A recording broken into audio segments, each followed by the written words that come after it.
Christmas dinner took an unexpected turn when my entitled daughter-in-law out of the blue declared that in the new year we must surrender our home to her and relocate. I responded with laughter and showed her the door. The following day, however, brought a shocking twist. I'm Michael, 57, and in all my years, I've never encountered anyone as self-centered as my daughter-in-law, Sophia. I've faced all sorts, some difficult, some unreasonable, but she was in a league of her own. The type who constantly takes, never satisfied, always convinced she's owed more. From the day she married my son, Ryan, I did everything to support them. I even gifted them a cozy one-bedroom apartment in a prime location as a wedding present.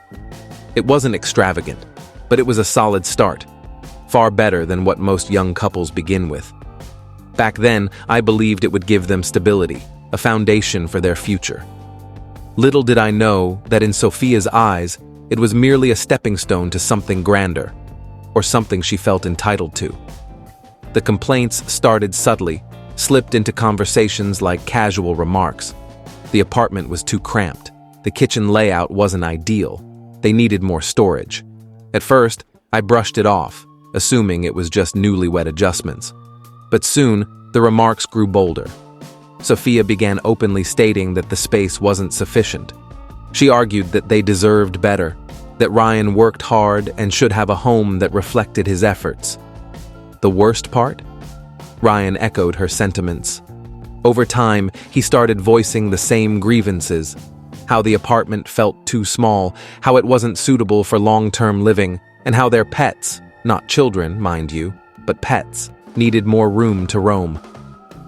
I tried to stay composed, reminding myself that Ryan was still my son, that marriage changes people. But deep down, I was furious. I had given them a home, a free home, and instead of gratitude, they acted as if I'd handed them a prison cell. I bit my tongue for years, mostly because my wife, Diane, urged me to keep the peace. She knew how much Sophia irked me, but she hated conflict. So I endured the jabs, the complaints, the entitlement, until Christmas dinner. The house was decorated just as Diane liked. The aroma of roasted turkey filled the air, holiday tunes played softly, and for a while, everything felt normal. I even let my guard down, thinking we might make it through the evening unscathed. I was mistaken. Midway through dinner, Sophia set down her fork, cleared her throat, and in her usual matter-of-fact tone, announced they'd decided to make some major changes in the new year. At first, I assumed she meant a job change or a new apartment. But no. She looked me dead in the eye and declared that since our house was perfect for them, Diane and I should move to the lakeside cottage and let them take over. For a moment, I thought it was a joke, but her expression was dead serious, as if this were a perfectly reasonable request. Something inside me snapped. Years of pent-up frustration erupted, and I couldn't hold back. I laughed, a loud, disbelieving laugh that silenced the room. Then I told her exactly what I thought. If space was such an issue, perhaps she should focus on giving us grandchildren instead of hoarding pets. And if the pets needed more room, they could sleep outside. The room went dead silent. Sophia's face turned to stone. Without a word, she stood, grabbed her coat, and walked out. Ryan hesitated, glancing between us, then followed her. I assumed that was the end of it. A few days of sulking, maybe some passive-aggressive texts, and then back to normal. But the next day, everything changed. I woke up feeling oddly relieved. After years of silence, I'd finally spoken my mind. Sophia had stormed out, Ryan had trailed after her, and for the first time in ages, I didn't feel like I was walking on eggshells. I figured Ryan would reach out eventually, to apologize, explain, or pretend nothing happened. What I didn't expect was what came next. Diane was the first to check her phone that morning. Her face tightened as she read a long message. Silently, she handed me the phone. It was from Ryan. Sophia had packed up and left him. She wouldn't return unless Ryan fixed things, which to her meant convincing me to sign over our house. No discussion, no negotiation. Just hand it over because she'd decided it was hers. I read it twice, then a third time. Diane watched me, waiting for my reaction. My blood boiled. Sophia had abandoned her husband as a manipulation tactic. She was holding their marriage hostage, demanding Ryan force me to surrender my home before she'd even consider coming back. And the kicker? Ryan wasn't angry. He wasn't outraged. Instead, he was pleading with me to understand her perspective. I set the phone down, gripping the table to steady myself. Diane, ever the mediator, suggested we at least consider it, for the sake of family harmony. I stared at her in disbelief. Consider giving up the home I'd built over a lifetime because Sophia threw a tantrum? Before I could respond, my phone buzzed again. It was my sister, Laura. "Michael, have you seen this? Check Facebook, now." I opened the app, and there it was, a post from Sophia. A lengthy, melodramatic rant about how she'd been wronged by selfish in-laws who refused to support her and Ryan. She painted herself as the victim, claiming they'd been forced out due to cruelty and greed. The comments were flooded with sympathy. Friends, distant relatives, even strangers siding with her. Family should help each other, not hoard what they don't need. You and Ryan deserve better. She'd spun the narrative masterfully. Diane read over my shoulder, her worry palpable. Within hours, my phone was ringing nonstop. Ryan, my brother, cousins, even Diane's coworkers who'd seen the post. Sophia had ignited a war, and I was done playing defense. By noon, Ryan showed up at our door, exhausted and defeated. He begged Diane to talk sense into me, claiming Sophia just wanted to feel like part of the family. I nearly laughed again. Equal, after everything I'd given them? Then my brother Daniel arrived, holding up his phone.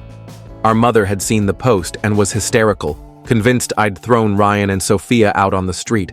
Sophia had dragged the entire family into her drama, twisting the story to make me the villain.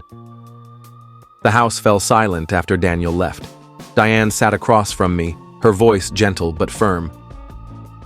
"Michael, we need to step back. This isn't just about Sophia anymore, it's about Ryan. If we don't give in, we might lose him." I recoiled. Give up our home? But Diane's words hit hard. We can rebuild a house. We can't rebuild Ryan. It took me 3 sleepless nights to accept it. I walked through the house, touching every wall, remembering every memory. On the 4th day, I called Ryan and told him we'd move to the cottage. He didn't ask if I was sure. He didn't offer to help. Within 24 hours, Sophia was back, acting as if nothing had happened. They threw a housewarming party weeks later. I attended for Ryan's sake, watching as Sophia gave tours like she'd designed the place herself. She'd even turned the garage into a pet paradise for her 4 cats. I said nothing. Over the next year, cracks appeared. Ryan started visiting us alone, mentioning fights, money troubles, and Sophia's endless demands for renovations. Then, one day, he showed up with a suitcase. Sophia was gone, for good this time. A note on the counter, an empty closet. She'd moved west to find herself. Ryan moved into our guest room. We didn't talk much about the past. The old house sat empty until, months later, our neighbor called. Sophia's car was in the driveway. She'd kept a key and posted smug Instagram stories about reclaiming her throne. I called the cops, had her removed, changed the locks, and sold the house. Ryan didn't protest. He's still with us, rebuilding his life. The house is gone, and so is Sophia. So here's my advice. If anyone ever guilt trips you into surrendering your home to keep the family together, ask yourself who you're really doing it for. Sometimes, family means knowing where to draw the line, and never letting certain people cross it again. Cottage settled into a quiet rhythm. Ryan continued therapy, slowly regaining his confidence. He took on more freelance projects, and though he rarely spoke of Sophia, the shadow of her departure lingered in his occasional silences. Diane and I gave him space, knowing some wounds heal best without prying. Then, one evening over dinner, Ryan surprised us. "I've been thinking," he said, pushing his food around his plate. "I want to buy my own place. Nothing fancy. Just something small mine."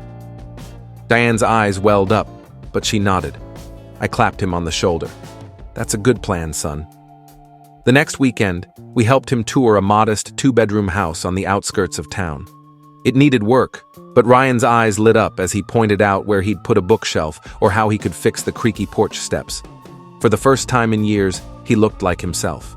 Not Sophia's husband, not the son who'd been caught in the crossfire, just Ryan. The sale went through quickly.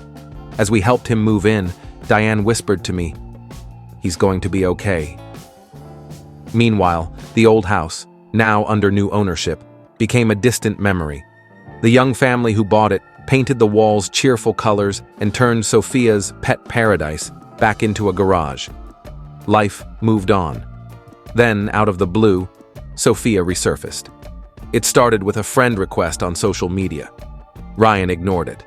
Next came emails, long, rambling messages about closure and unfinished business. She claimed she'd changed, that she'd been in therapy, that she regretted how things ended. Ryan deleted them unread. But Sophia wasn't done. One rainy Tuesday, she showed up at Ryan's new doorstep. Diane and I were there, helping him install a ceiling fan when the doorbell rang. Ryan opened it, and there she stood, drenched, clutching a soggy bouquet of grocery store flowers. "Can we talk?" she asked, her voice trembling. Ryan didn't yell. He didn't slam the door.